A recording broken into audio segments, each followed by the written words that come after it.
end, I never feel confident. I feel hopeful.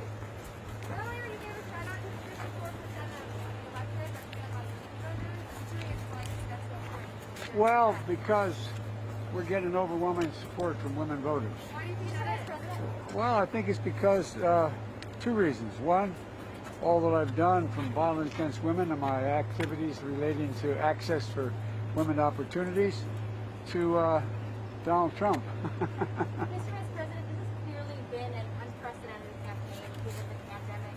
Just looking back, the reflection moment, are there any lessons learned, any regrets, anything you would have changed? No, there's not. I mean, as you guys know, have had to cover me for a long time. I haven't changed what I've been saying since the day I announced. And the day I announced, everybody thought that I was way off base. And by the way, I don't mean that as I'm not being critical of anybody else. I'm just saying that I believe very, very strongly, I really mean it, that we have to restore decency and honor in our system, or it's going to fall apart. Secondly, I believe extremely strongly, and I know you've all watched it from the very beginning, that we have to rebuild the middle class. We have to give ordinary people a fighting chance. They can do anything when you give them a chance. And thirdly, we have to unite the country. Well, all three of those things were viewed as either too much of a reach or not a reach enough. And I haven't changed my view. And so, you know, this is, for example, I didn't realize this was here.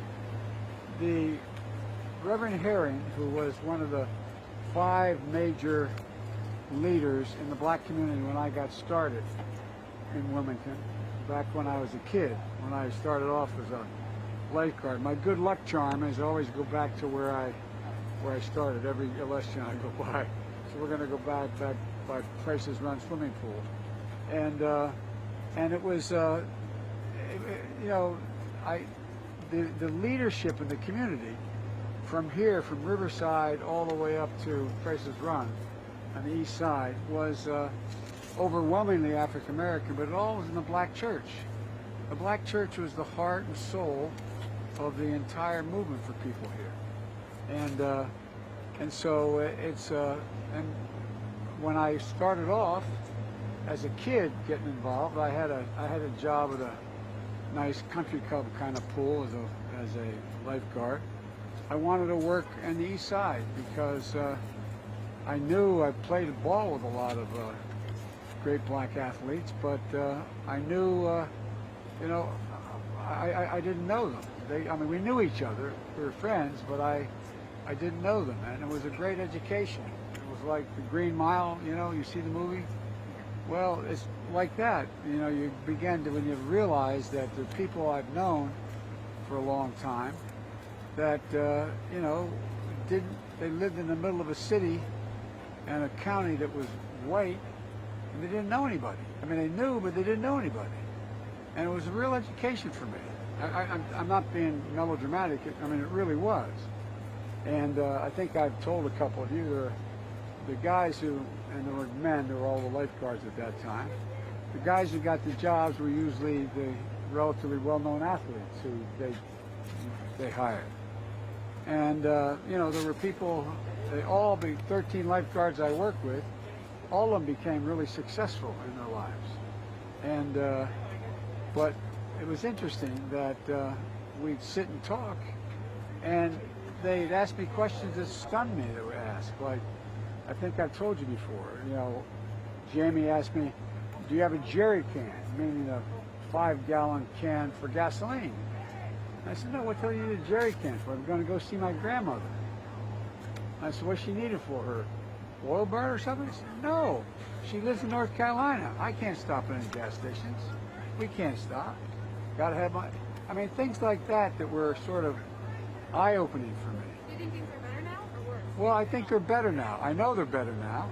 And you see things happening here that are changing the way in which people interact. There's a lot more. I got involved running for the county council because I thought it was unfair that there was redlining in the county. People weren't able to move. That's changed a lot. And so the whole range of things have changed. But there's still a great need.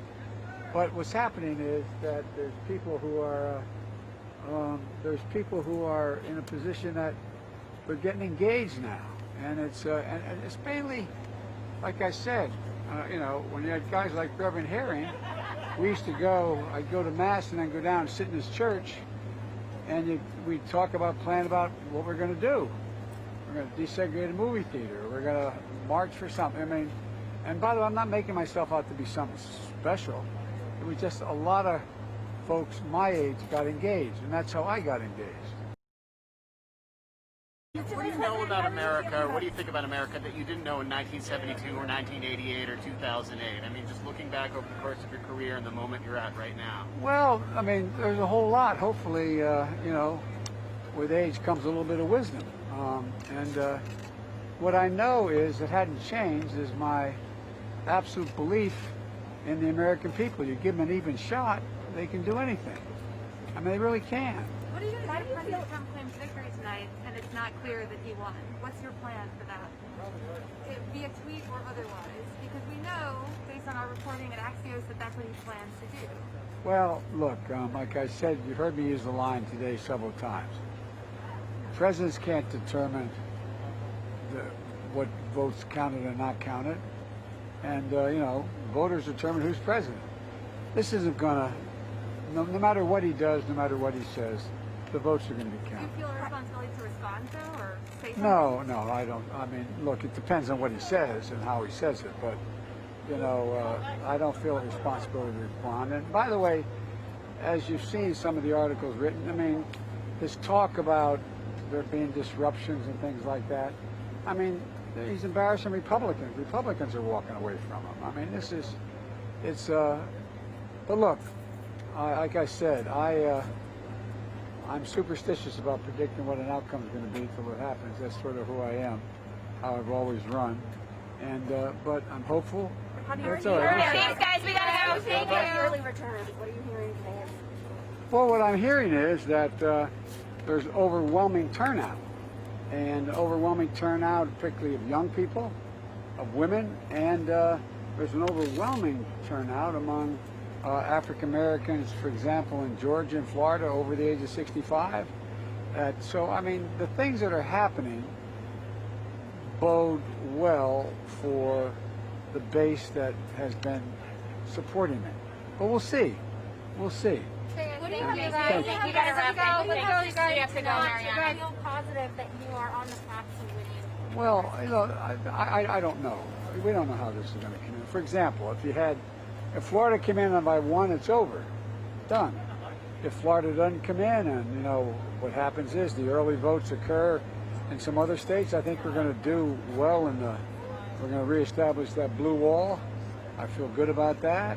We'll see but it's just so uncertain. Look, you can't think of an election in the recent past where so many states are up for grabs. The idea, I'm in play in Texas, Georgia, North Carolina, Florida. I mean, come on. I mean, Texas? I don't. Does Ohio still win, given the tradition of presidential nominees going on to win the presidency because of their win in Ohio? Well, but, there's also been other traditions. They haven't been able to win unless they won Pennsylvania. There's all kinds of traditions. The only thing you know is traditions are made to be broken. There's just so much in play right now, and there's such overwhelming vote out there. We'll see. And if there's something to talk about tonight, I'll talk about it. If not, I'll wait till the votes are counted the next day. Great, Okay? thank you, guys. Thank you. Thank you so much. Vice President, sir. Good.